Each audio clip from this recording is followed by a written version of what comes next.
आज हम राठौर कैसेट के माध्यम से राजा बल की परीक्षा बावन भगवान के द्वारा किस तरह बुंदेलखंड में की गई, ये पवित्र कथा श्रीमद् भागवत महापुराण से ला करके हम आपके सामने प्रस्तुत करते हैं कि ये राजा बल जो था भक्त प्रहलाद का नाती था और ये किस तरह से अपनी परम यज्ञों से मशहूर होकर के देवताओं के लिए आंखों का कांटा बन गया और किस तरह देवताओं ने श्री हर विष्णु से प्रार्थना करके राजा बल के यज्ञ में निर्विघ्न पूरा होने से जो उन्हें रोका है। ये राजा बल की परीक्षा मैं राठौर कैसेट के माध्यम से आपके सामने ला रहा हूं, तो ये ध्यान रहे भाइयों कि बलिंद्रप बहरोचन का बेटा दैत्यों का भूप कहाता था।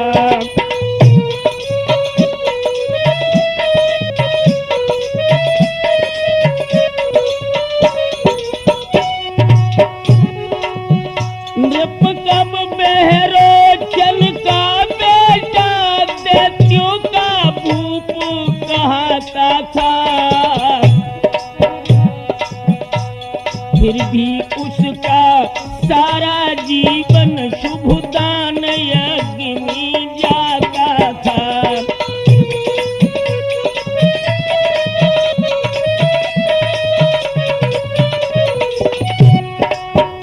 ये महाराज बल दैत्यों के अधिकारी तो थे, लेकिन भक्तों एक कर्म से देवता थे। हर वर्ष राजा बल एक बहुत सुंदर यज्ञ वेदों के प्रकांड आचार्यों के द्वारा करवाते हैं। हर वर्ष किसी भांति का यज्ञ वो निश्चय ही रचवाता था, जो दरवाजे आ जाता था वो याचक विमुख न जाता था।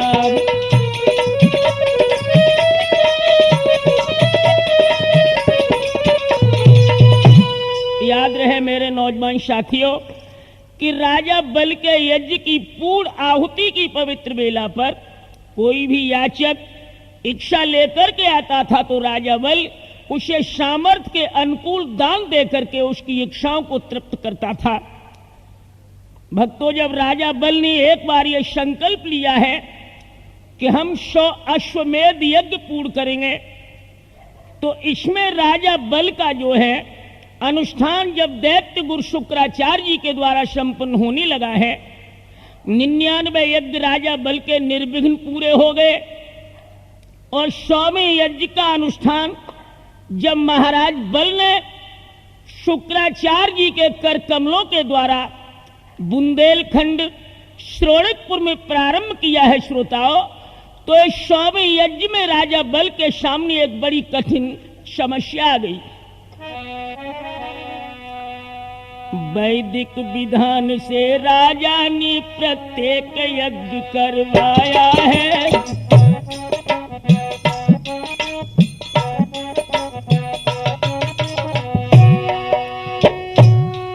वैदिक विधान से राजा ने प्रत्येक यज्ञ करवाया है, जिसने जो चाहा दिया गया, जिसने जो मांगा पाया है।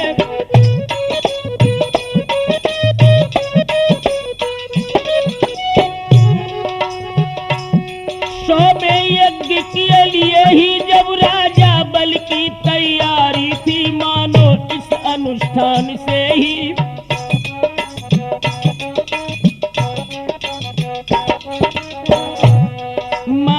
इस अनुष्ठान से ही सुरपुर की दावेदारी थी।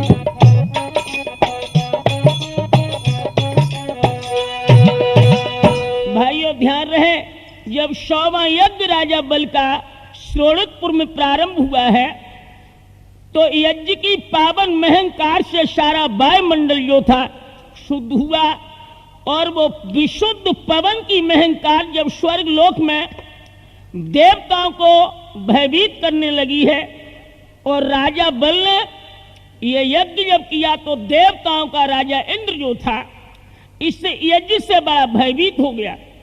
राजा इंद्र ने यह सोचा है, जो देवताओं के अधिकारी थे, कि यदि राजा बल का यह यज्ञ पूरा हो गया तो निश्चित है कि राजा बल जो है देवलोक का अधिकारी बन जाएगा। ये सोच करके देवराज इंद्र स्वर्ग लोक से चले हैं और श्री हर विष्णु के कदमों में जाकर के त्राहिमाम त्राहिमाम कह करके गिर पड़े और बोले हैं देवराज इंद्र श्री हर विष्णु से कि देवाधि देव ये महादान देवों के लिए दिवाला है।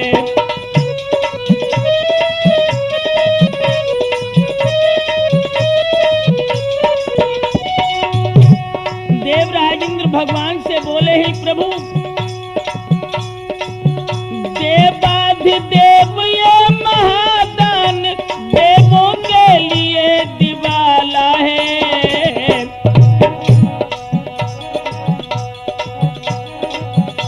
सुरपुर की शुद्ध सीढ़ियों पर निश्चर ने दांत जमाया है।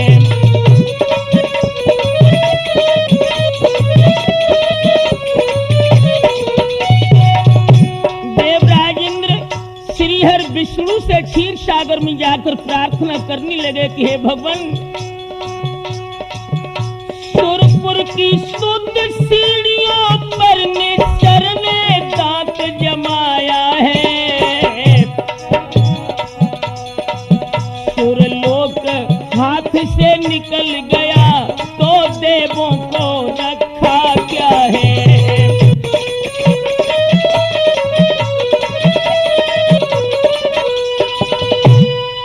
अगर ये स्वर्ग लोक देवताओं के अधिकार से निकल गया और राजा बल अपने यज्ञ के नियम के अनुकूल देवताओं का अधिकारी बन गया तो प्रभु ये निश्चित है कि इस भूमंडल का सारा विधान ही पलट जाएगा।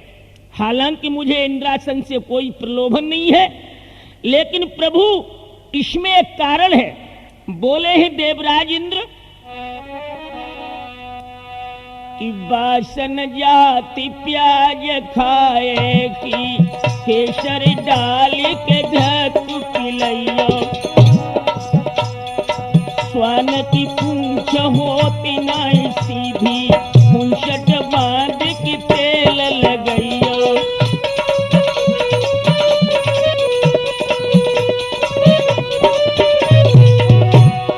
बोले ही देवराज इंद्र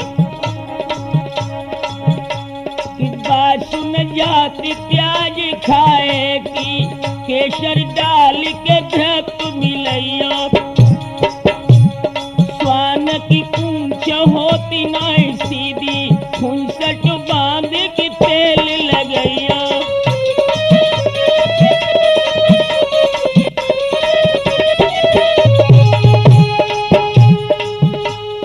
कमल कालो होत सफेदन साबुन के कई पुष्ट लगैया।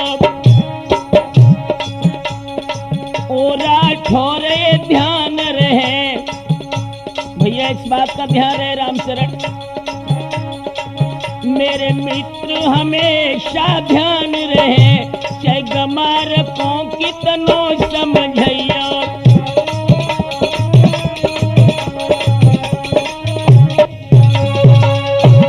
अगर आप प्याज खा करके समाज में जाएं, ऊपर से केसर मिश्रण करके घी भले ही पी जाएं दोस्तों, लेकिन बदबू जब आएगी मुंह से तो प्याज की आएगी।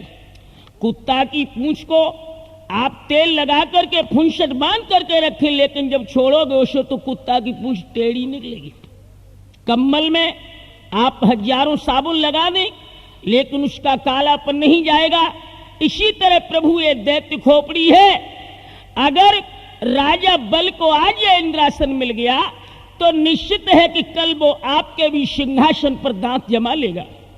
तो श्रीहर विष्णु ने कहा कि हे देवराज इंद्र, बात तो तुम्हारी यथार्थ है, बिल्कुल सत्य है, लेकिन राजा बल के यज्ञ का फल देना भी हमें परम आवश्यक है। हाँ, इसमें थोड़ी एक समस्या का जो निदान है वो समस्या का निदान तो करना हमें परम आवश्यक है। और बोले हैं भगवान विष्णु,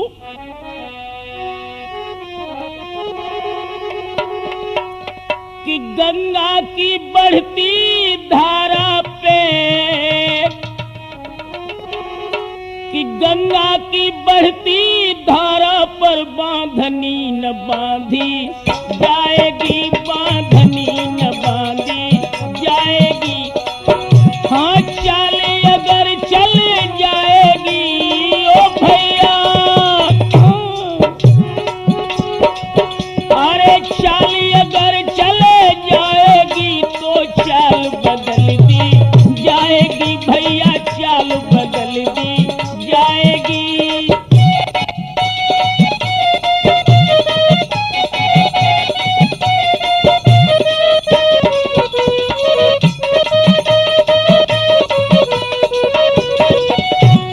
और बोले हैं प्रभु कि अगर गंगा जी में जल बढ़ता है देवराज, तो उस जल को रोकने का कोई बंधन नहीं। हाँ, एक उसमें उपाय है कि उस धारा का रुख जो है बदलने का प्रयत्न तो हम जरूर करेंगे। हमसे जितना संभव होगा तुम दोनों का प्रण पालूंगा, सुरलोक बचाने के बदले दूसरा लोक दे डालूंगा, दूसरा लोक दे डालूंगा।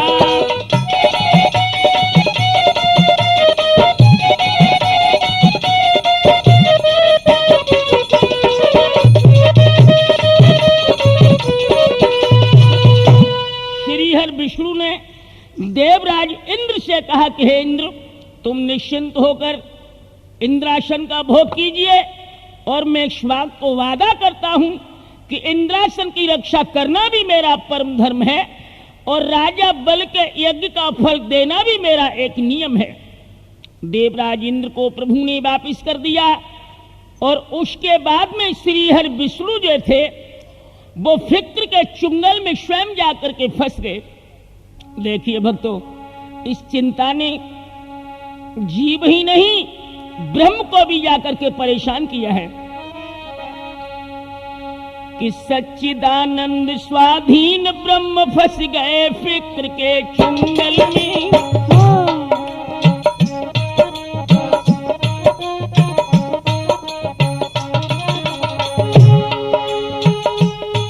सच्चिदानंद स्वाधीन ब्रह्म फंस गए फिक्र के चुंगल में, रह गए समाकर विश्वरूप केवल बावन ही अंगुल में।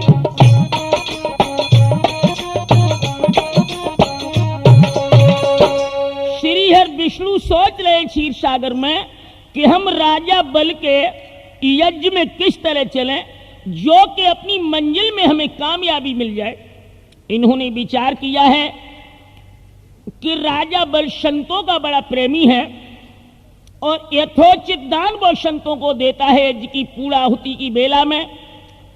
तो भगवान ने सोचा है कि हम संत बनकर के यदि राजा बल के द्वार पर चलें तो अपनी मंजिल में हमें कामयाबी जरूर मिलेगी। और ये भी ध्यान रहे राठौर जी, किस पीले वस्त्र में वो झलक है कि कितना ही राग भरा तन में,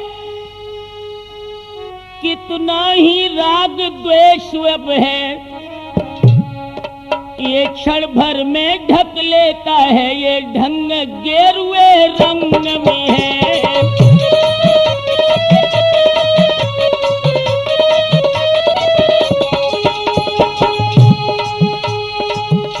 कितना भी द्वेष भरा तन में, कितना भी राग अंग में है, ये क्षण भर में ढक लेता है, ये ढंग गेरुए रंग में है।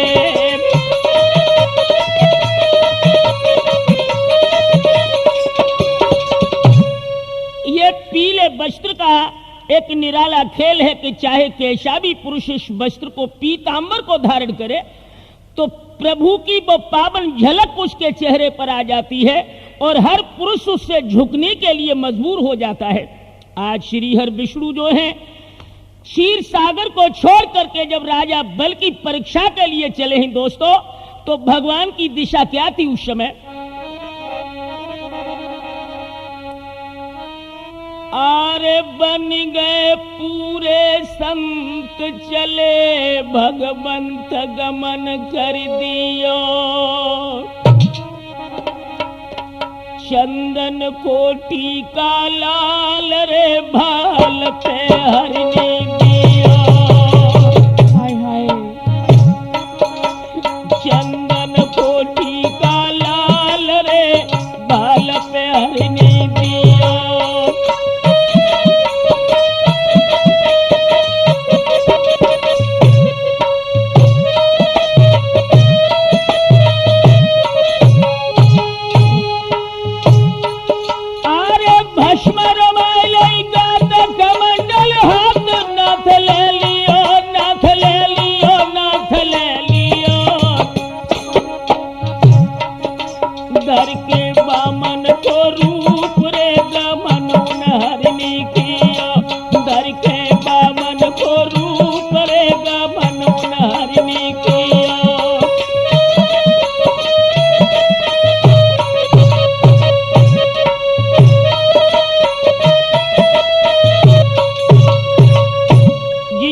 श्रीहर विष्णु एक साधारण संत का रूप धारण करके राजा बल के द्वार के लिए चले ही श्रोताओं, तो भगवान की उस समय मोहनी मधुर छटा कैसी थी?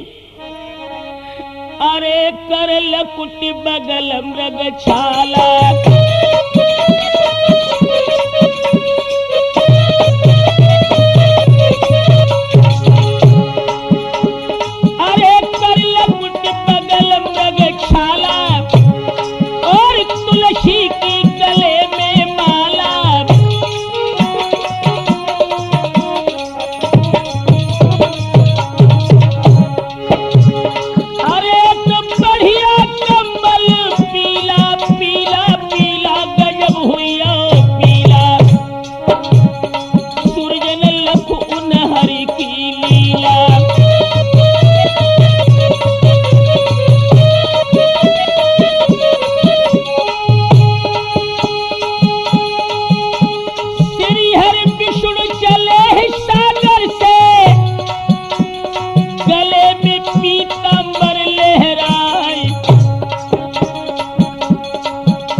श्रीहर विष्णु बामन का रूप धारण करके जब चले हैं तो ब्रह्मांड दबाने वाले की बगल में केवल एक मृगशाला है।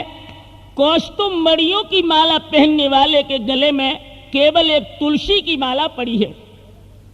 श्रीहर विष्णु एक पीला पीतांबर गले में डाले हैं, छोटा दंड कमंडल है भगवान के हाथों में। और जिस समय महाराज बल के राजभवन के द्वार पर प्रभु पहुंचे हैं और उधर दैत्य गुरु शुक्राचार्य जी अपने शिष्य बल के द्वारा एक बहुत सुंदर स्थान पर यज्ञ करवा रहे हैं, इधर भगवान ने एक संत के रूप में जाकर के द्वारपाल से कहा कि ओ भैया द्वारपाल, कि सुन ले ड्योड़ी बान, इधर कर कान भूप ढिंग जाइए। एक साधु आई गो द्वार पे, खबर कौन करिए। चला जा भैया चला जा, और महाराज बल से मेरी एक आरजू जाकर कह दे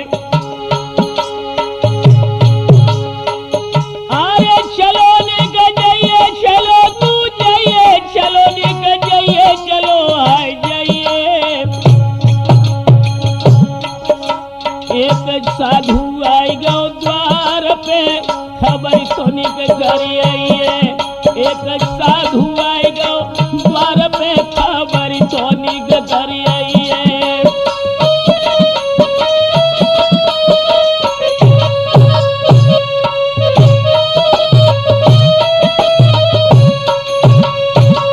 श्रीहर विष्णु ने द्वारपाल से कहा कि भैया तू राजा बल से जाकर खबर कर दे कि उनके दरवाजे पर एक संत याचना के लिए खड़ा है। मेरे नौजवान साथियों, जब द्वारपाल संत का संदेश लेकर के दैत्यराज बल के पास पहुंचा है, शुक्राचार्य जी वेद मंत्र बोल बोलकर राजा बल के कर कमलों के द्वारा यज्ञ में आहुतियां डलवा रहे हैं। उसी वक्त द्वारपाल ने जाकर कहा कि हे दैत्यराज, गुस्ताखी के लिए हमें क्षमा करें, इस समय हमें आपके पास नहीं आना चाहिए, लेकिन फिर भी दरवाजे पर एक संत खड़े हैं और वो आपसे मिलने के इच्छुक हैं।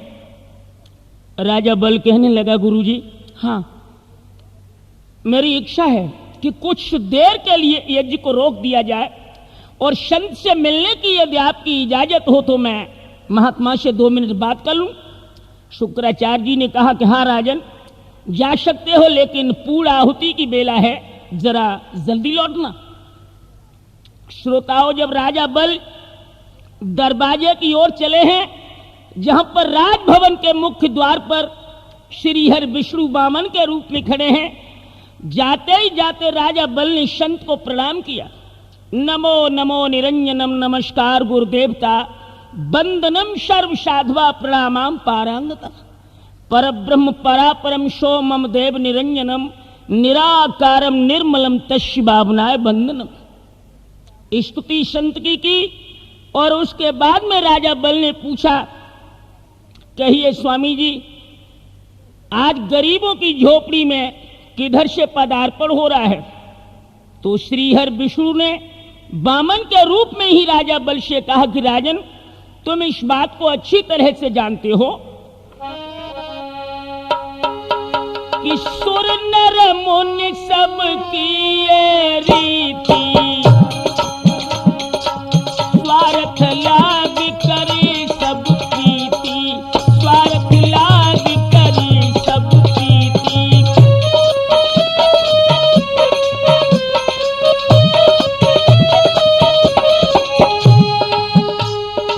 सुर नर मुनि सब की ये रीति, सबकी ये रीति, स्वार्थ लाग करे सब प्रीति।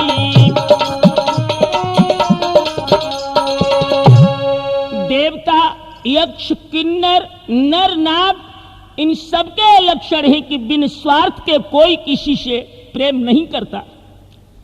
और हमारा भी स्वार्थ कुछ ऐसा तुमसे अटक गया राजन, जो हमें तुम्हें मिलने के लिए मजबूर होना पड़ा। सुना है आप बड़े सुंदर दानी राजा हैं।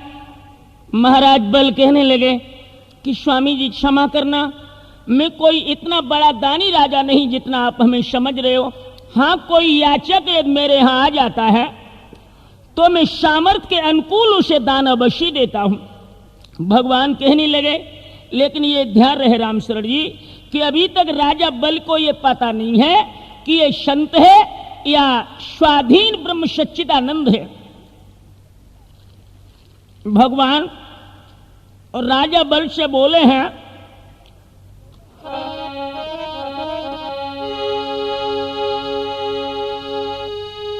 कि तुम सो दानी भूप, धर्म को रूप और न कोई,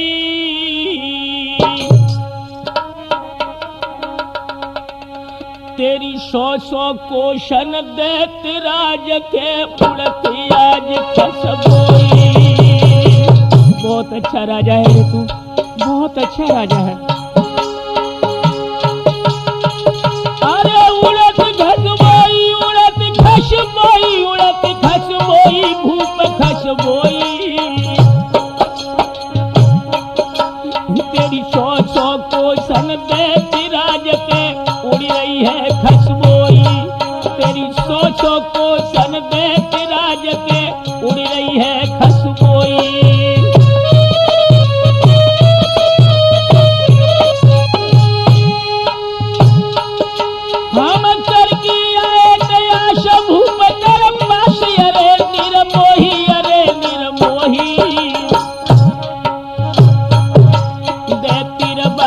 भर बायरे के मांगेंगे हम सोई, बेतिर बाचा भर बायरे के मांगेंगे हम सोई।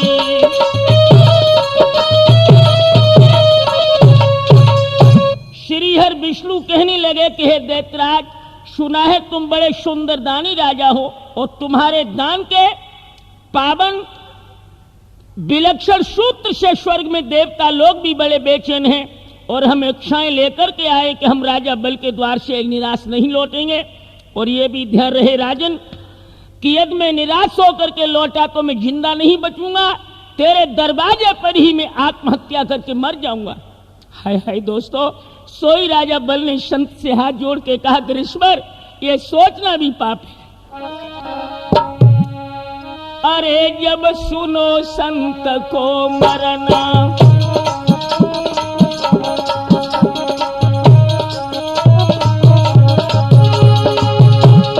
अरे जब सुनो है संत को मरना,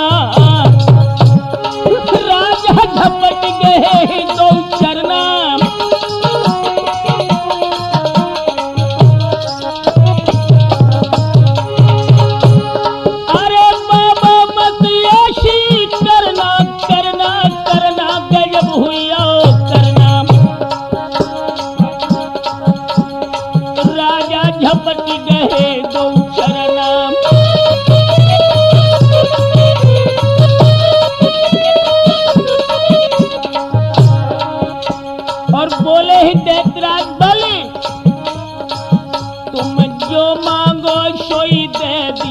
भोले बाबा जी, तुम जो मांगो सोई दे दी भोले बाबा जी।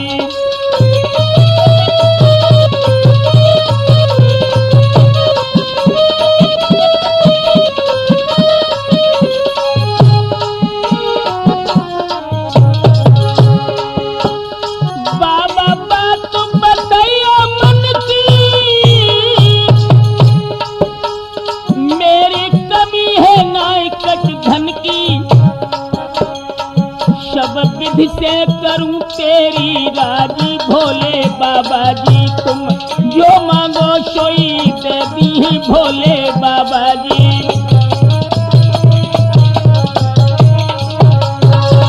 याद रहे भक्तों, राजा बल ने कहा कि ईश्वर, आपकी जो इच्छा हो वो मांग सकते हो, लेकिन हम दो चीजें दान में नहीं दे सकते।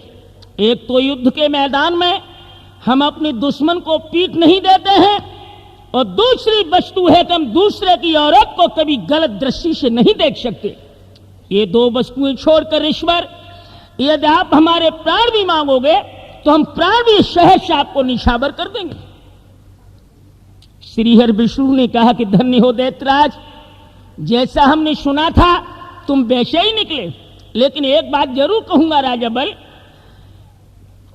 क्या?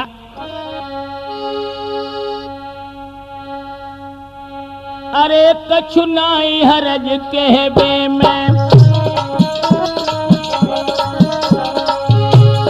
अरे कछु नाई हरज कहबे में, हर दिन तीन लगे देबे में।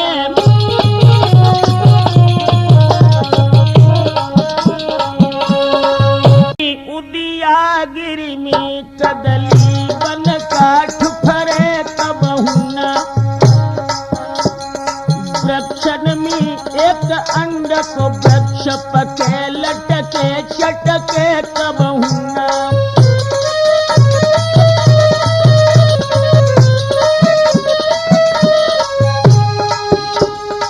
देखी बात गमारन की मुख से कह के करही कब हुना,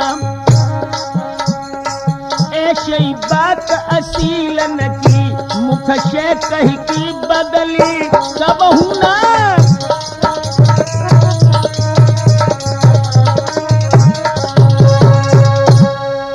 गाय शेर को मार सकती है, कच्छप की पीठ पर बाल उग सकते हैं, खरगोश के सिंग जम सकते हैं, सूर ठंडा पड़ सकता है, चांद आग को उगल सकता है, नदियां पश्चिम को बह सकती हैं, लेकिन मैं जो संकल्प कर लूंगा उसे जीवन की अंतिम श्वासों तक विकल्प में नहीं बदलूंगा।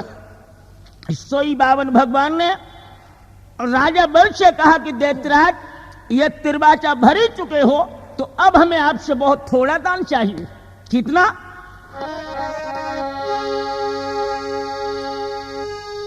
कि बामन बोले चाहिए नहीं तेरी धन दौलत भूमि रकम, ज्यादा नहीं चाहिए। यदि देख सकता तो तेरा जन्मोय धरती 3.5 कदम, 3.5 कदम धरती हमें चाहिए। राजा बल बोला कि आपने पहले को भीख मांगी कि आज ही मांग में आए? बल बोला ये तो तुच्छ दान, देने में हमको लगे शर्म, इतनु नाटक कर मैं मांगी वो पे धरती 3.5 कदम।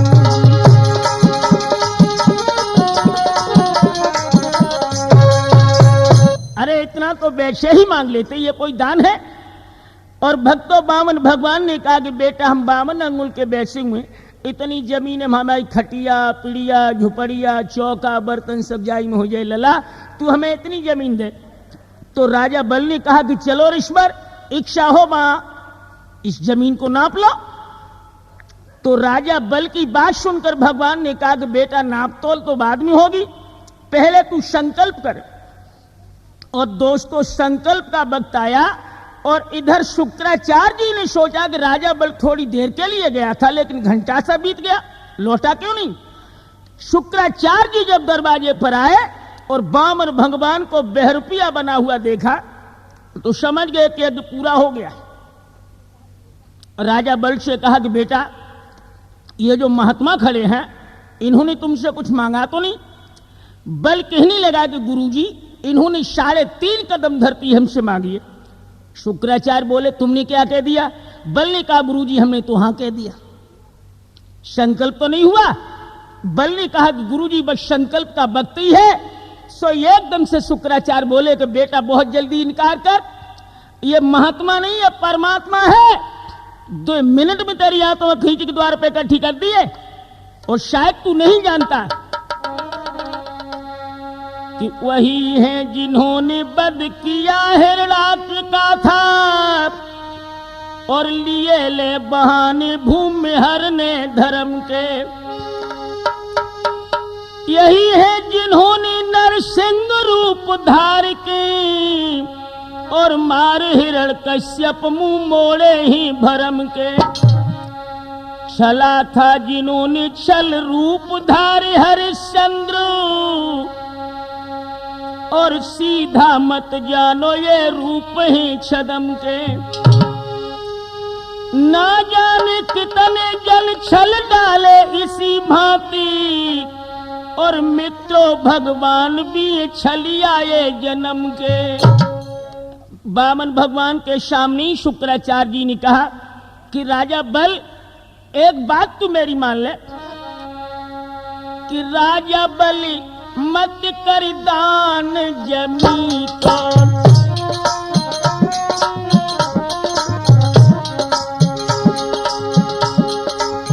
मत कर दान जमी को, मत कर दान जमी को। सो राजा बलि मत कर दान जमी को।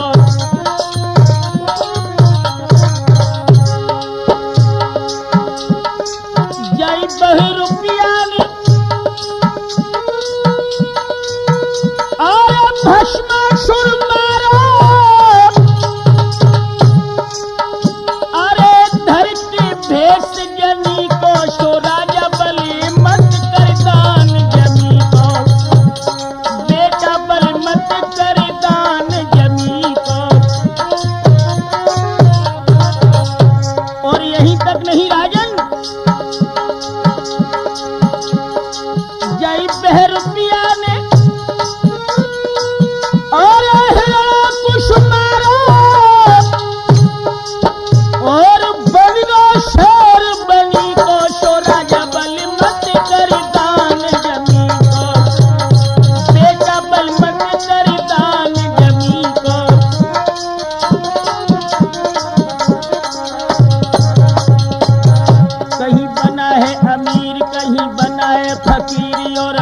कहीं गुरु ये बना कहीं चेला है। और राठौर निक होश में तो आ जाइयो है, तो एक पर अनेक खेल खेला है।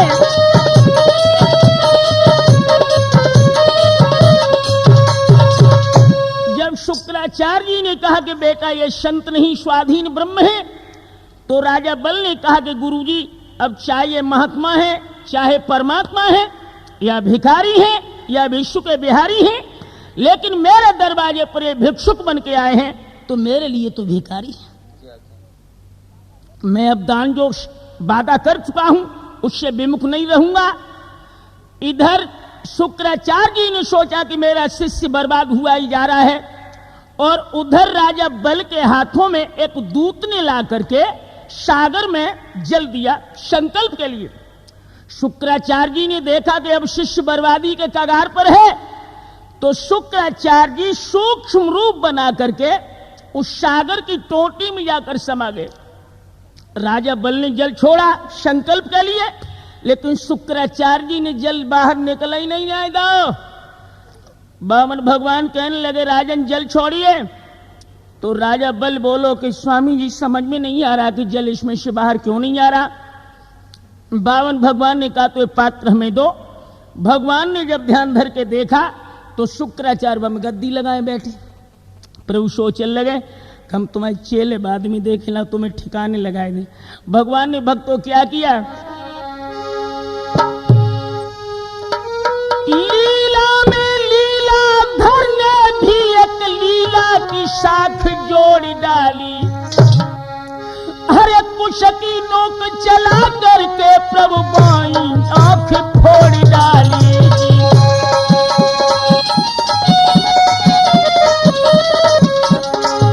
शुक्राचार्य की आंख फूटी और निकल के भागे कि ओ राजा बल तेरो गुरु है, तूने हमारी आंख फुलवाई डाली।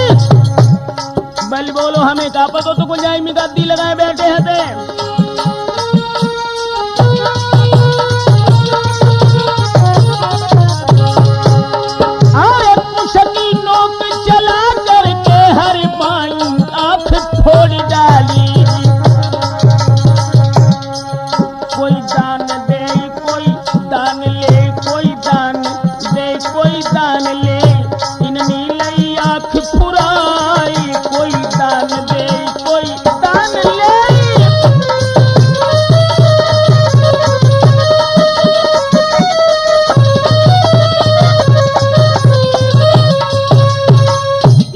भक्तों शुक्राचार्य जी तो आंख फुड़वाकर वहां से चले गए, और इधर बावन भगवान ने कहा कि चलिए दैत्यराज अब हमें अपना दान चाहिए।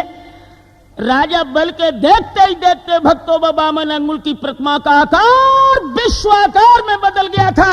भूलोक, भूवरलोक, स्वर्ग, आकाश, पाताल, अंतरिक्ष, सूर्य, चांद, सितारे सभी अदृश्य हो गए। इतना विशाल आकार भगवान का बड़ा है श्रोताओं कि उस विश्व रूप की छाया ने सूरज के अंश ढांप डाले।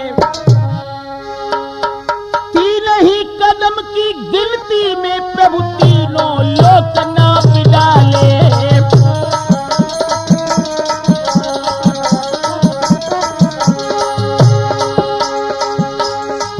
प्रभु बोले खाता खत्म हुआ, थोड़ी सी रकम और दे दो, ले चुका दान के 3 कदम मेरो आधो कदम और दे दो।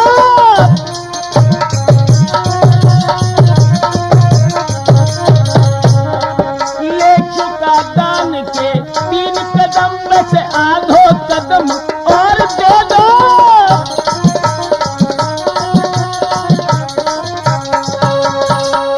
भक्तों क्षण भर में ही वो सारा विधान पलट गया।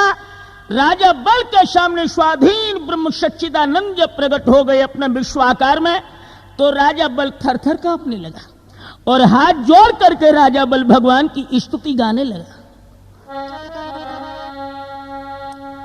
कि नमो निर्विकारम निराकार नित्यम निरीह साध्य अद्भुतम नेति गौ भक्त भृत्यम।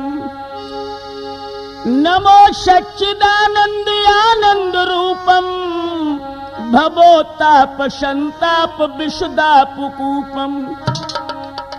महामूर्ति त्रैमूर्ति सुस्फूर्ति प्राज्ञम जनाकाश साकाश आकाश यज्ञम। किरीटादि भ्रंजेषु शंखादि हस्ते नमो विष्णुदेवेषु देवम नमस्ते। राजा बल शंख चक्र गदा पद्मधारी श्रीहर विष्णु की प्रार्थना करने लगा और कहने लगा कि प्रभु हमें क्षमा करना, हम जान ही नहीं पाए कि 52 अंगुल में प्रभु आप छुपे हैं। भगवान अब हमारे पास कुछ नहीं है।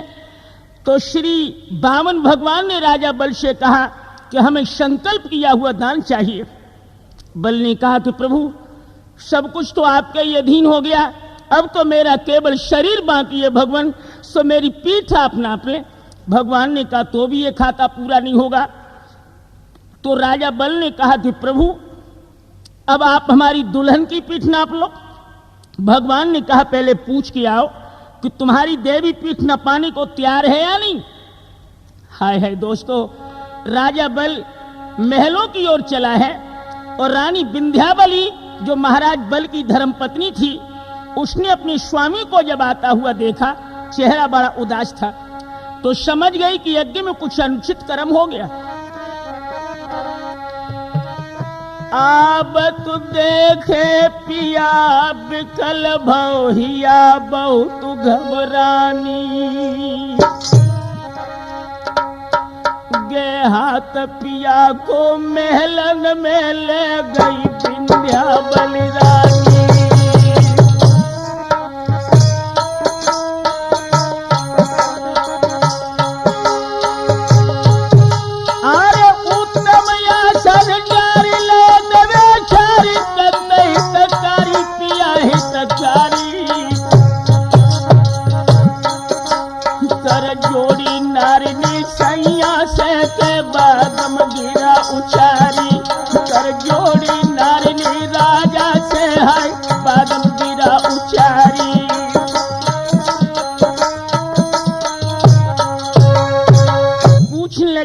साजन, इस गुलाब जैसे चेहरे की क्रांति मलिन क्यों पड़ गई? तो राजा बल ने कहा कि हे प्रिय, आज अपने दरवाजे पर महात्मा के रूप में परमात्मा आ गए। 3.5 कदम धरती का प्रभु ने संकल्प हमसे करवाया, 3 कदम पूरे हो गए लेकिन आधा कदम उनका बाकी है। सो भगवान दरवाजे पर सुबह से मुझे बेचैन किए हैं गोरी, अब मैं उन्हें क्या दूं मेरी समझ में नहीं आता। तो रानी विंध्यावली ने कहा कि हे नाथ, जिन प्रभु का दर्शन करने के लिए स्वर्ग में देवता भी ललायत हैं, आज वो ही श्रीहर विष्णु अपनी दरवाजे पर याचक बन के आए हैं, तो नाथ ये जीवन धन्य हो गया। चलो आपके सहारे में भी प्रभु का दर्शन करूं। रानी विंध्यावली को लेकर राजा बल जब दरवाजे पर आए तो पहले तो महारानी विंध्यावली ने भगवान के सामने खड़े होकर प्रभु को प्रणाम किया है। उसके बाद में रानी विंध्यावली ने भगवान से एक प्रश्न किया कि प्रभु एक बात बताओ, क्या कि धन में और धनी में आप बड़ा किसे मानते हैं? तो वामन भगवान ने कहा कि बेटी, धन में और धनी में मालिक और नौकर का रिश्ता है। धनी या धन का मालिक है तो धन उसका नौकर है।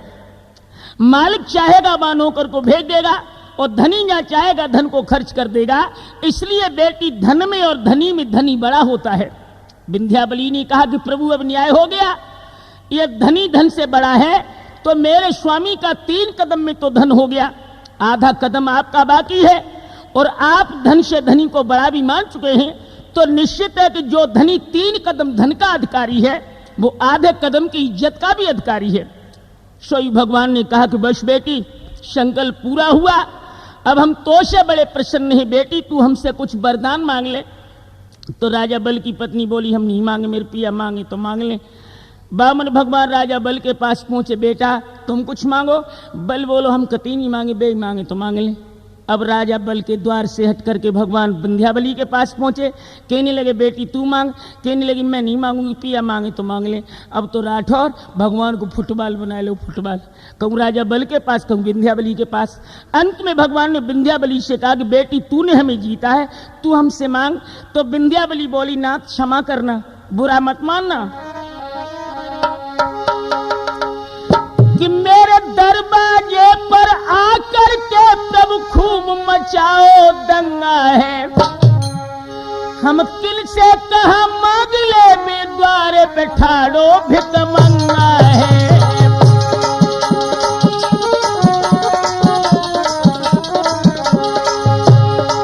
हम किल से कहा मांग ले, मेरे द्वारे पे ठाड़ो भिकमंगा है।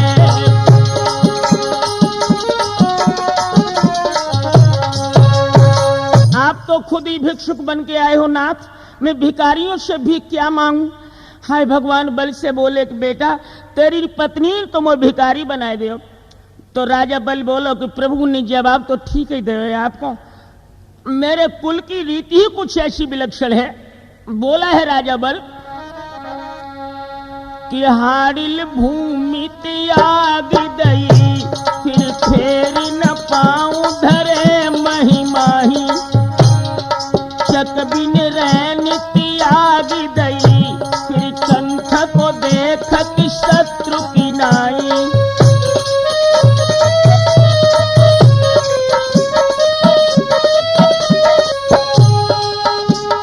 शत बिन रैन त्याग दई, फिर कंठ को देखत शत्रु की नाई।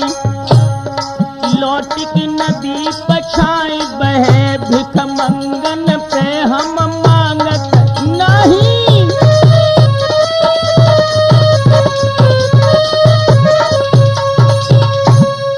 भक्तों याद रहे राजा बल ने कहा कि मेरे कुल की रीत है कि हम भिखारियों से भीख नहीं मांगते प्रभु। तो वामन भगवान ने कहा कि बेटा ये तो निश्चित है कि मैं भिक्षुक बन के तो आया हूं, लेकिन यह भी त्रिकाल सत्य है कि मेरा दर्शन विमुख नहीं होगा। तू हमसे कुछ मांग और हम तेरी इच्छा को पूर्ण करेंगे। राजा बल ने कहा कि प्रभु अगर ज्यादा ही आपकी इच्छा है तो धन दौलत मांगी तो कहाँ मांगो, जो तो आपने मोई से छीन ले। प्रभु अगर मुझे देना है तो केवल एक वस्तु दो। देखिए भक्तों राजा बल अब भगवान को किस तरह बंधन में बंधित कर रहा है।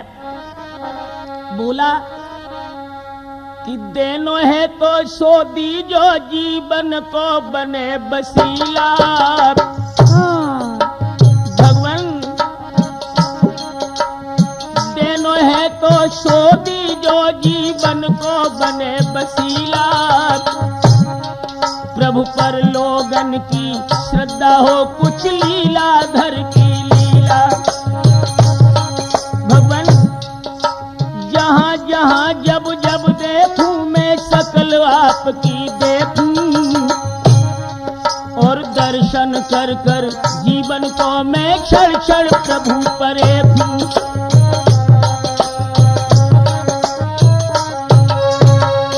मैं जब देखूं जहां देखूं बस आपकी शक्ल हमें नजर आए। तो भक्तों याद रहे भगवान ने सोचा समझी ना करी, एकदम से कह दिया तथास्तु, ऐसा ही होगा। इतनी कह के प्रभु जब चले थोड़ी दूर निकल गए तो राजा बल ने सोचा कि ला प्रैक्टिकल करके देख लीजिए, देखने को मिले कि ना। भगवान के ऊपर से नजर हटाई और महल के मुख्य फाटक पर नजर फेंकी और भगवान वहां से भागे सो एकदम महल के दरवाजे पर सामने ही नजर आए। विंध्याबली ने कहा कि नाथ अब नजर को जरा जल्दी घुमाओ। भक्तों राजा बल अपने पूरे महल का निरीक्षण करने लगा और भगवान घड़ी की सुई की तरह भागने लगे। अंदाज लगाना राम सर नजर कितनी जल्दी घूमेगी, उतनी जल्दी भगवान भाग रहे। नजर नहीं रुक रही, भगवान भी नहीं रुक रहे। गले में से पीतम्बर गिर पड़ा, उठे हुए को ख्याल ना है। और ये लक्ष्मी मैया क्षीर सागर में बड़ी सुस्त बैठी सोचने लगी। आदमी हमने सबर न कह देखे पर हम आओ जैसो शनिचर आदमी ना मिले हो दैया जन कौन के द्वारा बैठे हुए हैं सब दिन हुई आज हम बहुत लड़ेंगी। और भक्तों तब तक देव ऋषि नारद लक्ष्मी के मैया के पास पहुंचे। पूछने लगे लक्ष्मी मैया तू बड़ी परेशान बैठी है, कुछ बाबा से कहा सुनी हो गई? तो लक्ष्मी कहने लगी लला कछु कहा सुनी ना है भाई, सवेरे 4 बजे तक बड़ी बड़ी हंस की बात कतरेलने के देर को आंख मुदी आंख खोली तो खटिया पे पुण्य मिले रजैया तमें परी। तो लक्ष्मी से कहा नारद जी ने कि मैया तुमने बाबा को कबड्डी देखी? लक्ष्मी बोली कैसी कबड्डी? नारद बोले कि अगर न देखी हो तो चलो आज हम दिखा। बल के द्वार पर सवेरे से भजा कबड्डी हो रही। दोस्तों आगे नारद पीछे लक्ष्मी। राजा बल के द्वार पर जब पहुंचे तो नारद जी ने कहा कि देख ले मैया बे बल के द्वार पर सवेरे जाई धुन भाग रहे। हाय लक्ष्मी जी वामन भगवान के पास पहुंची और कहने लगी मेरी बात सुनो। तो भगवान बोले फुर्सत ना कहती आओ भागती आओ। आगे आगे बावन भगवान पीछे लक्ष्मी 2-3 चक्कर लगाए। लक्ष्मी मैया परेशान हो गई तो कहने लगी मेरी बात तो सुनो। भगवान बोले फुर्सत ना है, हम तो मशीन के पुर्जा हैं, बटन तो हुए दबोच में जाए कि बात कर ले। लक्ष्मी समझ गई कि राजा बल को वरदान दे चुके। तो बल से जाकर के लक्ष्मी ने कहा कि तुम्हें शर्म नहीं आती जो मेरे स्वामी को परेशान कर रहे हो? विंध्यावली ने कहा कि लक्ष्मी उनसे बात न करो, हमसे बात करो। बोली है विंध्यावली कि मेरे दरवाजे पर आकर के मेरे पिया की पीठ न पाई है और जैसी पीर तुम्हारी है और वैसी पीर पर आई है।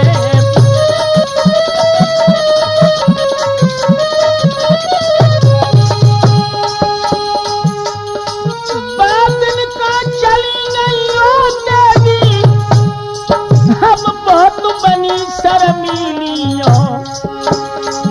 लक्ष्मी जी तुम्हारी दुनिया में अरे नाई भई खसमी हो।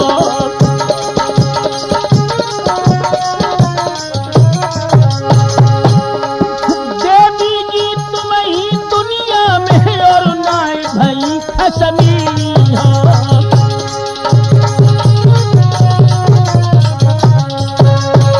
मेरे स्वामी अपना महल देख रहे हैं, आप अपनी पिया को ले जाओ।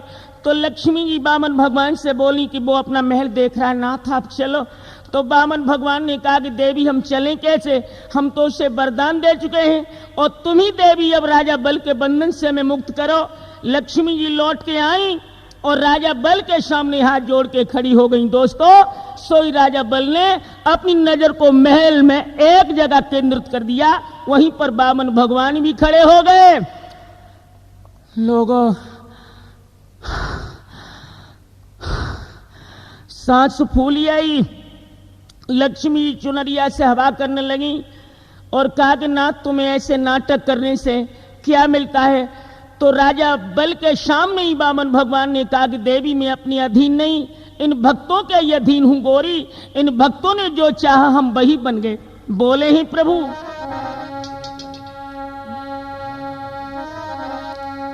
अरे नाना भांति नचायो भक्तन नी मोकू। हाय भक्तन नी मोकू नाना भांति नचायो भक्तन नी मोकू। बोले हैं प्रभु लोक लाज तज दई आज मिन पे कुंठौ बिसरायो भक्तन नी मोकू। हाय भक्तन नी मोकू नाना भांति नचायो भक्तन नी मोकू। देवी गजनी पुकारो मिनी गिरा से उबारी दो, द्रौपदी पुकारो बागे चीर को बढ़ाई दो। बोले हैं प्रभु गजनी पुकारो मैंने गिरा से उबारी दो, द्रौपदी पुकारो बागे चीर को बढ़ाई दो।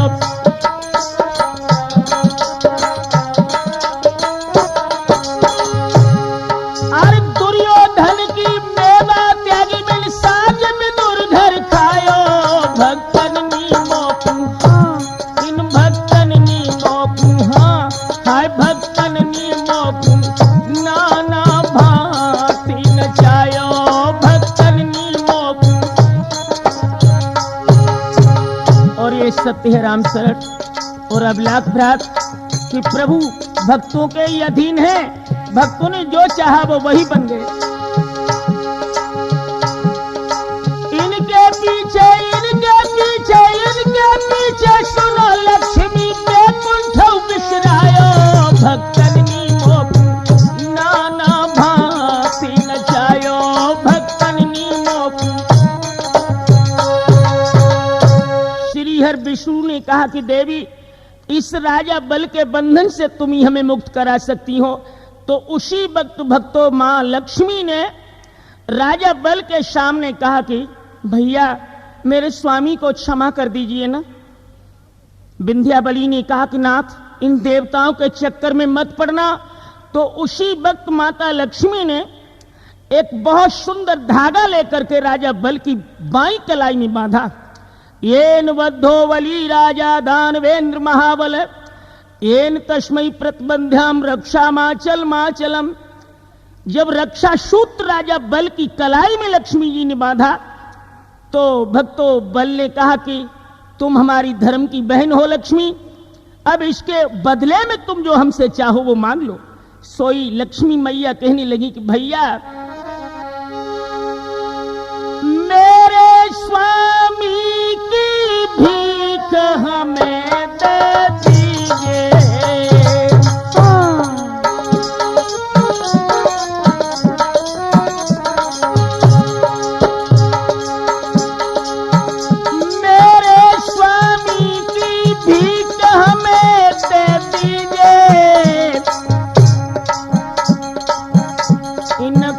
बंधन से भ्रात अगर तुम मेरे भैया हो, इनको बंधन से भ्रात मुक्त कर